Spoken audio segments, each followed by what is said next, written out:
Hello everyone and welcome back to the channel. Zachary Dickinson here, and I hope you all having a wonderful day, weekend, week, whatever day it is. I hope you're having fun and it is a wonderful time for you. If it is not, I hope this brings you wonderful joy and improves your day as it has been.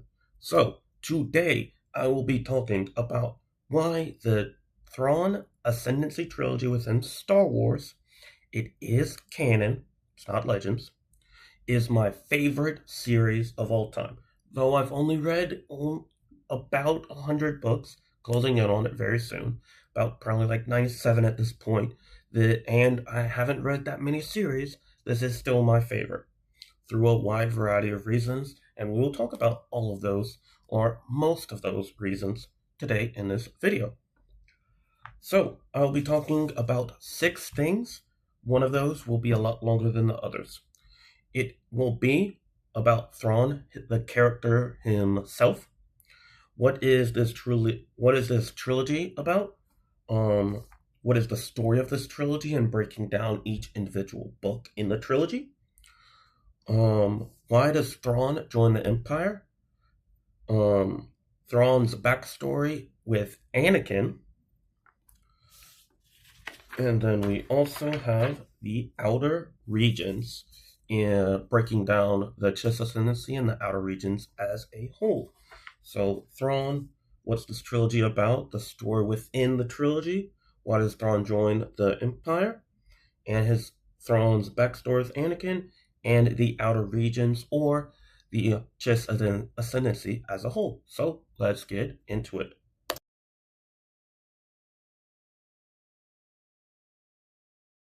Alright, so Thrawn, the character himself. Now, Thrawn comes from Star Wars, and there's a lot in Legends about him. There's a whole entire trilogy. He's a Grand Admiral of the Empire. He's appeared in Star Wars Rebels, the Ahsoka series, Thrawn trilogy that is canon, the Thrawn Ascendency Trilogy, his own trilogy in Legends, and the Hand of Thrawn duology. I'm not sure if he's appeared in Thrawn, but it's called the Hand of Thrawn duology. So we have 11 books with his name at least in the book.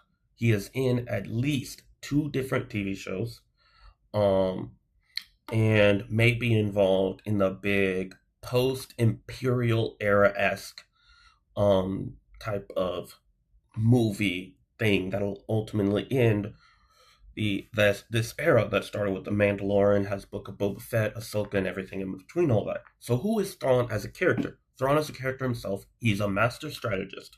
And the way he breaks down his strategy is, he will go into the planet he wants, or the planet where the person who's leading the group he's going against, he will go into that planet, find their historical artifacts and art to figure out who they are as people, and to break down how to defeat them in strategy. He also uses very unorthodox strategy and tactics in military actions. This is very, very similar to how Anakin does it. However, Anakin is much more unorthodox and much more chaotic. Thrawn does it with a strategy and a template in mind. Thrawn does it to where he knows in his mind that if he follows this specific strategy to a T, it has almost 100% certainty of winning anytime he makes this strategy. He breaks down the strategies every time to where he has a near 100% success rate to finish it. The only issue is he doesn't like Force sensitives, because Jedi cause unknown problems, which are because Jedi can be very unpredictable, which is why they are so effective. So anytime Thrawn goes against the Jedi, he goes double downs to go against them even further than what he normally does, because he knows that they are unpredictable, and so he prepares for more situations in battle. And so we will talk more about the Jedi part in his backstory with Anakin, which that helps him in his future Force-sensitive battles in Star Wars Rebels. So now, picking back off of Thrawn, we will go into Thrawn's backstory with Anakin.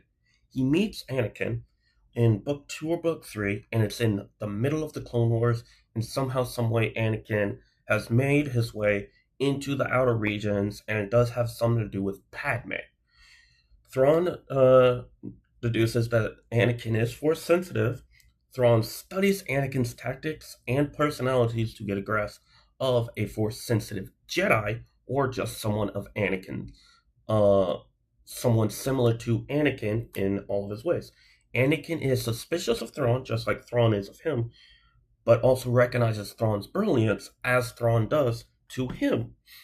And so they cooperate to defeat a common enemy and then separate. By that time Thrawn actually goes into the Empire, there is no more Anakin Skywalker. There is a mysterious figure of Darth Vader. Now, if you want to know if Thrawn actually figures out whether or not Anakin and Darth Vader are the same, read the Thrawn Imperial Trilogy, where Thrawn and Vader are in where Vader is in the second book of the Thrawn trilogy. Maybe the third, but one of the books is very centered around Vader and Thrawn very heavily. Alright, so now we'll go into the outer regions. The outer regions are located deep within the unknown regions. The outer regions are the collection of the unknown regions of the Chiss Ascendency area with their other threats that they have conquered or dealt with in the past or are dealing with now. And so it's the Chiss Ascendency, which is a large area of many star systems and 9 different ruling families and 1 core planet like Coruscant or any other core planet in a large region of planets. So the Ascendancy itself is 9 ruling families that have many star systems that are and have been under Chiss control for a very long time.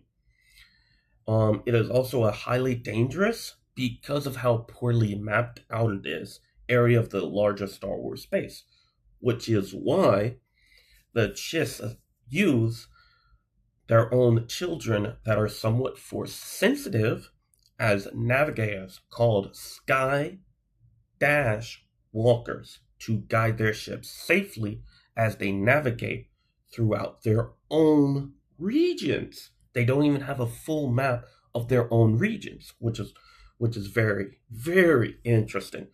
Even though they are highly advanced military, and that is their different navigation systems that they have. However, However, it is noted that after some of these children grow up past the age of like 18 or like 25 or so, they lose these navigation power. So they have a very short window of these navigators throughout. And so they then would transition into being mentors to other younger children that are now navigators, or something else in the Chiss Ascendancy hierarchy.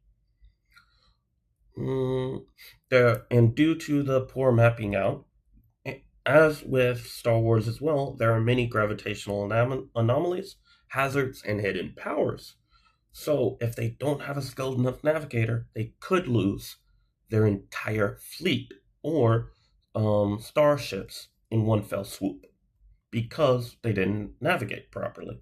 They can go certain periods of times without their navigators, but largely their navigators take 6 to 12 hour long shifts of deep dives into navigating certain routes for them, and then they rest, and then they rinse and repeat.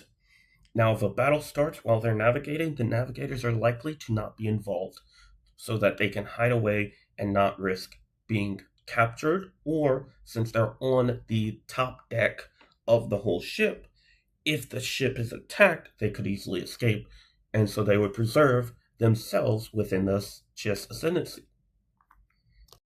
Alright, so if you enjoyed the video so far, please like the video, subscribe for future notifications, as every Saturday like this, we do book reviews of many Star Wars content and many other books that I've read so far.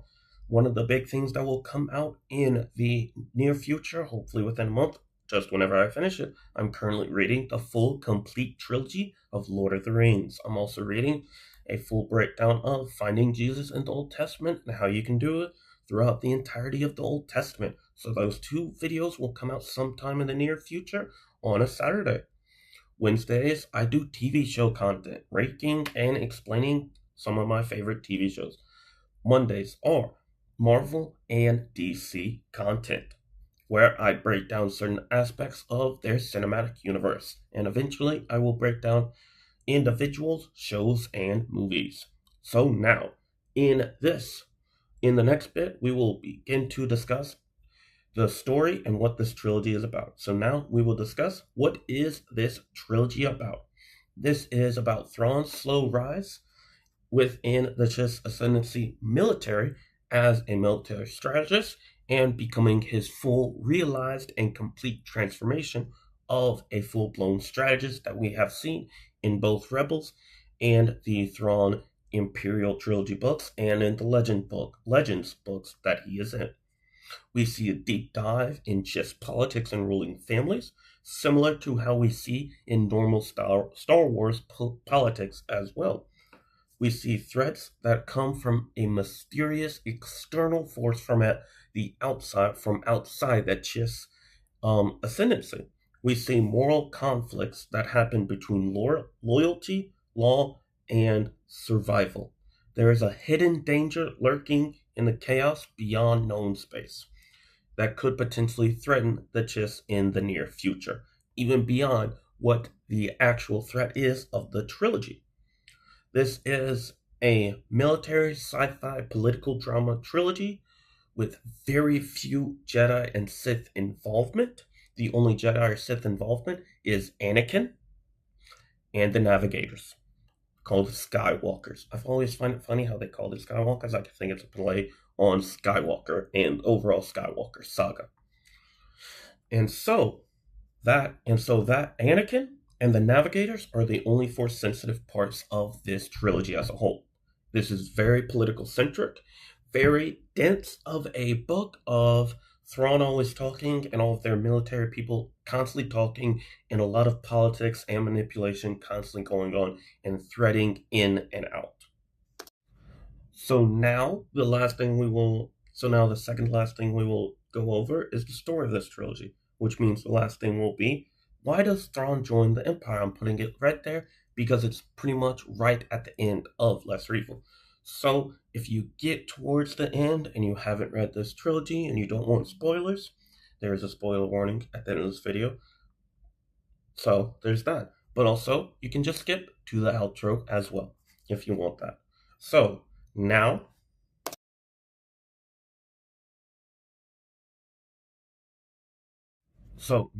we will discuss the first book and then each other subsequent books in the trilogy. So the first book is called Chaos Rising. It introduces us to the Chiss societal structure.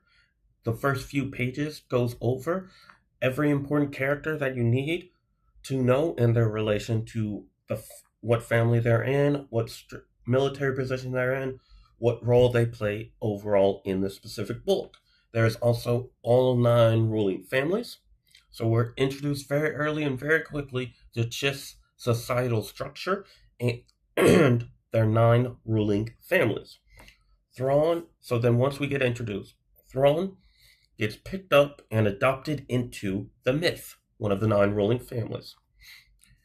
He rises up into and becomes a military strategist, which means he comes up with the strategies and is constantly interworking them as battles constantly go on.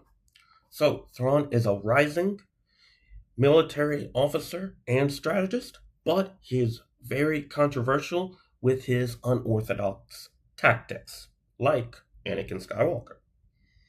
These tactics clash heavily with the traditional tactics that have been used for a very long time in the Chiss Ascendency military history. So many people within the Chiss don't see eye to eye with Thrawn because of how unorthodox and how he wants to use new and different strategies than what normal and traditional views are. This also leads to him Because of his unorthodox tactics, this leads to him uncovering hidden threats of that are leading and manipulating certain events.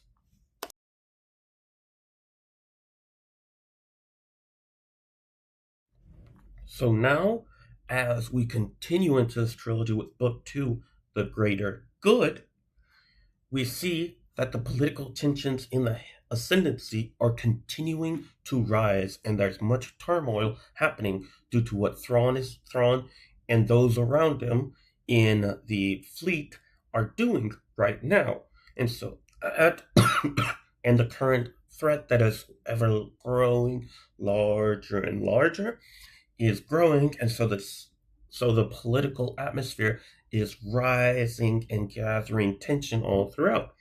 So there's constant tension and political strife happening, thus like normal Star Wars. External enemies, the external enemies that have come up from Book 1 are becoming much more coordinated with their attacks and their strategies, so it's becoming harder to deal with them. Thrawn's loyalty to the Ascendancy gets questioned. Espionage, alliances, and betrayal are shown more involved in this book as we develop the story and as we develop the characters further on from Book 1 into Book 2, as we also introduce a few other characters as well.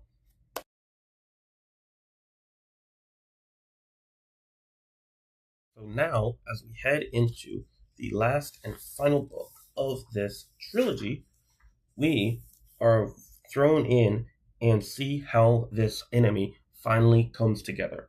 So, this is Lesser Evil, the final book of the Thrawn Ascendency Trilogy, and the full final look at how Thrawn becomes as the Empire and the Clone Wars, as the Empire is about to rise from the ashes of the Republic, as the Clone Wars are also coming to a head. You see, this trilogy pretty much happens coincidingly almost at the same time as the Clone Wars happening as well. So, the larger enemy that has been that went from manipulating hidden events to becoming more coordinated, the final villain of this whole trilogy reveals himself and becomes fully revealed. This larger threat has been pulling the strings all along. This book, if you just want to skip the other two and want to see what leads to Thrawn joining the Empire, this book is the book for you. Because Thrawn makes the decisions. It's also a culmination of the whole trilogy, but Thrawn makes the decisions that cause his quote unquote exile, or isn't an exile, and sets up his landing into Imperial territory and slow rise to becoming a Grand Admiral. Thrawn finishes his transformation into a fully realized strategy like what we see in Star Wars Rebels and the Ahsoka series. This trilogy shows a deeper side of Thrawn and shows that he's much more than a cold figure. He's a he makes cold and calculated decisions that are always coming from a desire to prevent extinction level threats to his own people and to the overall ascendancy as a whole. So that's where his mind is always coming from. Alright, so as we go into why does Thrawn join the Empire, I'll put a timestamp at the beginning of this part of the video. So if you don't want spoilers for the ending of this trilogy, I would skip to pretty much just follow the timestamps and pretty much skip to the outro. But I'll still leave a timestamp here if you want to follow that timestamp instead. So, why does Thrawn join the Empire? He does it as a way to protect the Chiss Ascendency and get the Empire to join the Chiss, as they think their arch nemesis and rival and largest threat, the Grisk, might be coming back sometime in the near future. Thrawn believes that the Empire is the strongest military force in the galaxy, so he wants to get their help against the Grisk.